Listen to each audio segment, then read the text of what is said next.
ભલા બાળકો, ધોરણ 12 વિષય સંસ્કૃત અને પદ્ય પાઠ નંબર 9 આપણા અભ્યાસક્રમમાં સમાવિષ્ટ. એના સ્વાધ્યાય કાર્યની ચર્ચા આજે આપણે કરીશું. પહેલો પ્રશ્ન છે, યથાસ્વમ વિકલ્પમ ચિત્વા લિખત, એટલે કે યોગ્ય વિકલ્પ પસંદ કરીને લખો. પહેલો પ્રશ્ન છે, દિનાંતઃ નામ કિમ ખાલી જગ્યા, દિનાંતઃ નામ કિમ પ્રશ્નાચિહ્ન. 4 વિકલ્પો, રાત્રિ, પ્રભાતમ, મધ્યાહનમ અને અપરાહ્યમ એવો શબ્દ છે. તો એનો સાચો જવાબ છે રાત્રિ, એ જવાબ સાચો આવે. બીજો પ્રશ્ન છે, ત્રિભુક્તમ કીદૃશઃ ભવતિ. તો 4 વિકલ્પો, સદારોગમ, સદા સ્વસ્થમ, ગ સદા દુઃખમ અને ઘ મારકમ. તો સદારોગમ ક વિકલ્પ પહેલો તે સાચો, સદારોગમ. ત્રીજો પ્રશ્ન, સાધવઃ ઇત્યસ્ય પ્રકાર અનુરૂપઃ અર્થઃ કઃ. તો 4 વિકલ્પો, વાત પિતાદયઃ, ખ સુવર્ણરજતાદયઃ, ગ ભ્વાદયઃ, ગ રસાદયઃ. તો વાત પિતાદયઃ એ જવાબ સાચો. ચોથો વિકલ્પ છે, વૈનતેયઃ નામ કઃ પ્રશ્નાચિહ્ન. ક સર્પઃ, ખ હંસઃ, ગ ગરુડઃ અને ઘ ગૃધઃ.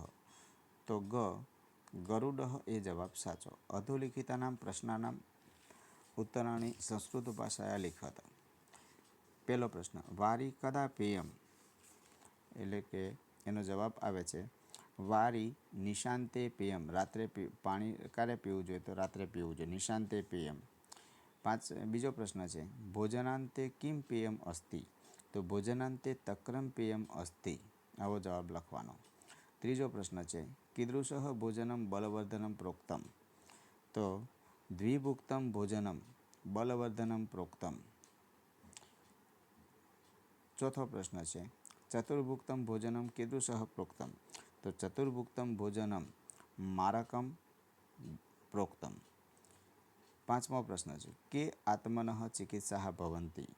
તો હિતાહારાઃ, મિતાહારાઃ ચ અલ્પાહારાઃ યે જનાઃ સન્તિ તે આત્મનઃ ચિકિત્સકાઃ ભવન્તિ. તે પોતે જ પોતાના વૈદ્યો છે. હિતકારક આહાર કરનાર, મિતકારક આહાર પ્રમાણસર આહાર કરનારા અને અલ્પાહાર એટલે કે થોડું ભોજન લેનારા એ પોતે જ પોતાના વૈદ્યો છે, એવું કહેવાનો અર્થ છે. છઠ્ઠો પ્રશ્ન છે, કહ ચિકિત્સામ કર્તુમ અર્હતિ.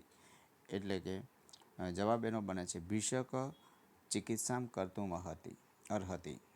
ભિષક ચિકિત્સામ કર્તુમ અર્હતિ.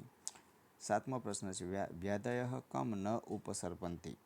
તો વ્યાયામ સ્વિન્ન ગાત્રસ્ય પદાભ્યામ ઉદ્વર્તિતઃ તમ વ્યાધયઃ ન ઉપસર્પન્તિ.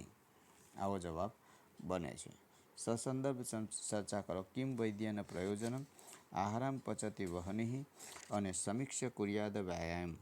તો આ 3 સંદર્ભોની ચર્ચા વિડીયો બનાવતી વખતે, સ્વાધ્યાયના શ્લોકો તમને શીખવાડતી વખતે, આ સ્વાધ્યાય કાર્યના પ્રશ્નોની ચર્ચા આપણે તે વખતે કરેલી છે, એટલે અત્યારે કરતા નથી.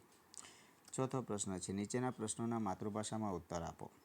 તો વૈદ્યની જરૂર ક્યારે રહેતી નથી? તો બપોરના ભોજન પછી છાશ પીવી જોઈએ, રાત્રે દૂધ પીવું જોઈએ અને સવારે પાણી પીવું જોઈએ. જ્યારે આ 3 નિયમોનું બરાબર પાલન કરવામાં આવે છે ત્યારે માણસને ડૉક્ટરની જરૂર રહેતી નથી. ભોજનના કેટલા પ્રકારો છે અને કયા કયા? તો ભોજનના 4 પ્રકારો છે. દિવસમાં 1 વાર કરવામાં આવતું ભોજન, 2 વાર કરવામાં આવતું ભોજન, 3 વાર કરવામાં આવતું ભોજન અને 4 વાર કરવામાં આવતું ભોજન. ત્રીજો પ્રશ્ન, 4 પ્રકારના ભોજનના પરિણામો કયા કયા છે? તો 4 પ્રકારે લેવામાં આવતા ભોજનના પરિણામો આ મુજબ છે. દિવસમાં 1 વાર કરવામાં આવતું ભોજન હંમેશા સ્વાસ્થ્યને તંદુરસ્ત રાખે છે. દિવસમાં 2 વાર કરવામાં આવતું ભોજન શરીરમાં શક્તિ વધારે છે. દિવસમાં 3 વાર કરવામાં આવતું ભોજન શરીરમાં રોગ પેદા કરે છે. અને દિવસમાં 4 વખત કરવામાં આવતું ભોજન મૃત્યુ આપનારું બની રહે છે. ચોથો પ્રશ્ન છે, ચિકિત્સકમાં કયા કયા ગુણો હોવા જોઈએ અથવા જરૂરી છે? તો ચિકિત્સક એટલે કે વૈદ્યમાં આ પ્રમાણે ગુણો જરૂરી છે. તે સ્મરણ શક્તિવાળો હોવો જોઈએ, તે રોગનો ઉપાય અને તેનું કારણ જાણનારો હોવો જોઈએ. ત્રીજું છે, તે પોતાના આત્મા ઉપર વિજય પ્રાપ્ત કરનારો હોવો જોઈએ. અને ચોથું છે, તે રોગને સારી રીતે પરીક્ષા કરનારો અને ઔષધોના મિશ્રણથી યોગ્ય રીતે નિદાન કરનારો હોવો જોઈએ. વ્યાયામ કેવી રીતે કરવો જોઈએ? તો વ્યાયામ કરનારે પોતાની ઉંમર, બળ અને શરીર તથા દેશ એટલે કે સ્થળ, સમય અને ભોજન વગેરેને ધ્યાનમાં રાખીને વિચારીને વ્યાયામ કરવો જોઈએ.